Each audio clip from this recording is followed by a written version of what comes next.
ವೀಕ್ಷಕರೇ ನಮಸ್ತೆ, BN TV ಕನ್ನಡಗೆ ಸ್ವಾಗತ. ಚಿತ್ರದುರ್ಗದ ರೇಣುಕಾಸ್ವಾಮಿ ಕೊಲೆ ಪ್ರಕರಣದಲ್ಲಿ ಆರೋಪಿಯಾಗಿರುವ ನಟ ದರ್ಶನ್ ಸದ್ಯ ಜಾಮೀನು ಪಡೆದುಕೊಂಡಿದ್ದು ತಮ್ಮ ಫಾರ್ಮ್ ಹೌಸ್ನಲ್ಲಿ ಕುಟುಂಬದ ಜೊತೆ ಕಾಲ ಕಳೆಯುತ್ತಿದ್ದಾರೆ.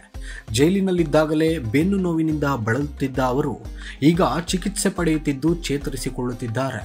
ದರ್ಶನ್ ಹೊರಬಂದ ಬಳಿಕ ಅವರ ಮುಂದಿನ ಸಿನಿಮಾ ಬಗ್ಗೆ ಅಭಿಮಾನಿಗಳು ಕಾತುರದಿಂದ ಕಾಯುತ್ತಿದ್ದಾರೆ.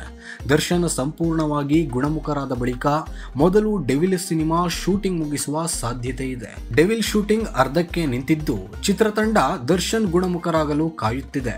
ಈ ಬೆನ್ನಲ್ಲೇ ದರ್ಶನ್ ಅಭಿಮಾನಿಗಳಿಗೆ ದೊಡ್ಡ ಶಾಕ್ ಕೊಟ್ಟಿದ್ದಾರೆ ನಟ ಚಾಲೆಂಜಿಂಗ್ ಸ್ಟಾರ್ ದರ್ಶನ್.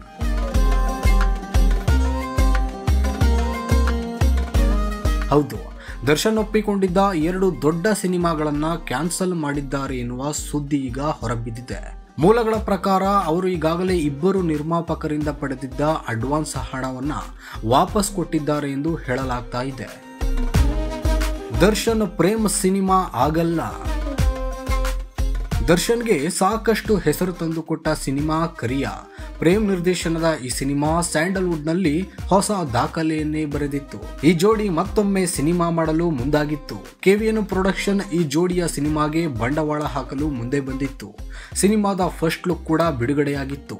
ಈಗ ಬಂದಿರುವ ಮಾಹಿತಿ ಪ್ರಕಾರ ದರ್ಶನ್ ಈ ಸಿನಿಮಾವನ್ನ ಕೈಬಿಟ್ಟಿದ್ದು ನಿರ್ಮಾಪಕರಿಗೆ ಅಡ್ವಾನ್ಸ್ ಹಣ ವಾಪಸ್ ಕೊಟ್ಟಿದ್ದಾರೆ ಎನ್ನಲಾಗಿದೆ.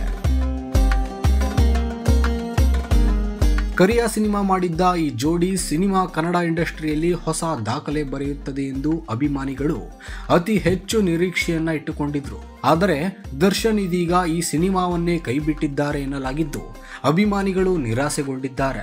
KVN ಪ್ರೊಡಕ್ಷನ್ ಮಾತ್ರವಲ್ಲದೆ ಸೂರಪ್ಪ ಬಾಬು ಅವರಿಂದಲೂ ಪಡೆದಿದ್ದ ಅಡ್ವಾನ್ಸ್ ಹಣವನ್ನ ದರ್ಶನ್ ವಾಪಸ್ ಮಾಡಿದ್ದಾರೆ ಎಂದು ಹೇಳಲಾಗ್ತಿದೆ. ದರ್ಶನ್ ಅಭಿಮಾನಿಗಳೇ ಈ ಮಾಹಿತಿಯನ್ನ ಸೋಷಿಯಲ್ ಮೀಡಿಯಾದಲ್ಲಿ ಹಂಚಿಕೊಂಡಿದ್ದಾರೆ.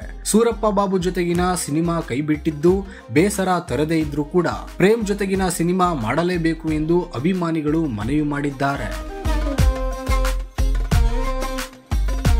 ಫೆಬ್ರವರಿ 16ರಂದು ದರ್ಶನ್ ಹುಟ್ಟುಹಬ್ಬ ಆಚರಿಸಿಕೊಳ್ಳಲಿದ್ದು ಅಂದು ಅವರ ಮುಂದಿನ ಸಿನಿಮಾಗಳ ಬಗ್ಗೆ ಬಿಗ್ ಅಪ್ಡೇಟ್ಸ್ ಸಿಗುವ ಸಾಧ್ಯತೆ ಇದೆ. Kaatera cinema super duper hit ಆದ ಬಳಿಕ ದರ್ಶನ್ ಜನಪ್ರಿಯತೆ ಮತ್ತಷ್ಟು ಹೆಚ್ಚಾಗಿತ್ತು. ಈಗ ಅವರ ಕಾಲ್ ಶೀಟ್ಗಾಗಿ ಹಲವು ನಿರ್ಮಾಪಕರು ಮುಂದಾಗಿದ್ದು ದರ್ಶನ್ ಯಾವ ಸಿನಿಮಾ ಒಪ್ಪಿಕೊಳ್ಳುತ್ತಾರೆ ಕಾದು ನೋಡಬೇಕಿದೆ.